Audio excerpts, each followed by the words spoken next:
Hey there, Internet. Welcome to the Hard On Gear channel, where I discuss and review my used and abused knives and gear.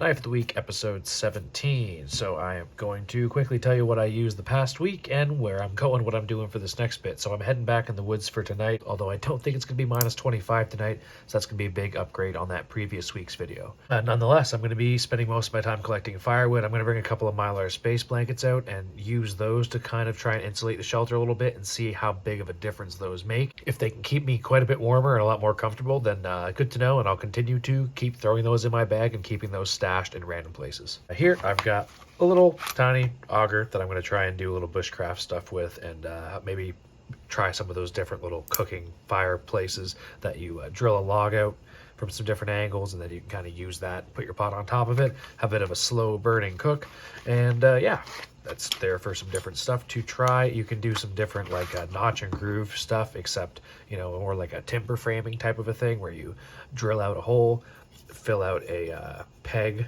the same size as the hole, and then you can do a little bit of interesting carpentry in the bush without any tools other than this little guy, and of course a knife and axe or whatever you need to shape the logs. But that's for future discussion. I've got the Hogue here. Might bring that out, but I'm thinking that's going to get left behind. I think the only chopper is going to be the CRKT Chancinhell. I'm going to bring that out and try to do most of my firewood procurement with that. I put a new edge on this thing, and along with the Silky Pocket Boy, which is in my backpack and not on the desk right now, these two will do most of my firewood gathering for me.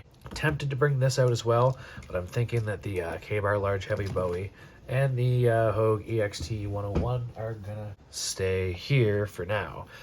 Bringing that one out. The sheath, as you've noticed, I've got taped up here pretty much from the time I bought it. There's a lot of extra buckles and stuff, and some of these run opposite of what these do, so I was worried about walking forward through the bush having these snag, but haven't had any issues yet. But yeah, got this little pocket bellows here and a speedy sharp. That's what I used to do most of the sharpening on that, and then finish it off on the Berk Sharp field sharpener. The knives I carried this past week were these four on the table right here. Used this as my only folder that I carried all week, and the same two fixed blades that you always see on my hip most of the time. I did get a little bit of use of this in the woods, but I hadn't used that for anything the past week that I can remember.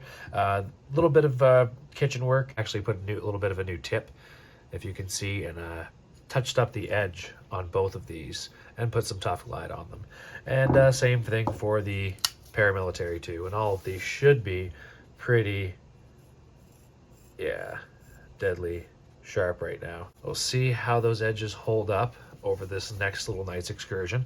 I'm gonna bring probably this out and see how it does in the woods for a little bit of light use. I'm not gonna push it too hard because we all know what'll happen with the paramilitary 2.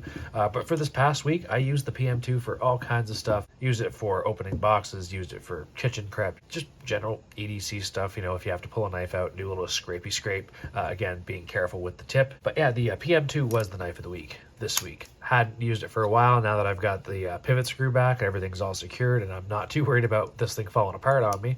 I've been getting some pocket time with it and super happy with that. So yeah, knife of the week this week, episode 17, paramilitary 2 for Spyderco. Might be the first time this has ever made knife of the week. You'd have to go back and check through all the knife of the week videos because I can't really remember myself. Yeah, feel free to go check those ones out if you have not already, and give this video a like if you did enjoy it and you like this knife of the week type stuff. Head on over to the Hard On Gear channel to see the results of some of that bushcraft stuff I'm talking about. I'll post a shorter video about this overnight excursion at some point in the next week or so. Won't be nearly as long as the last one, but I do encourage you, if you enjoy any kind of bushcraft stuff or are thinking about getting into it, check that video out, and you'll probably learn a few things from my dumbass running around the woods doing some trial and error the hard way. But see you on one of those videos. Thanks for watching this one. Hard On Gear channel signing off.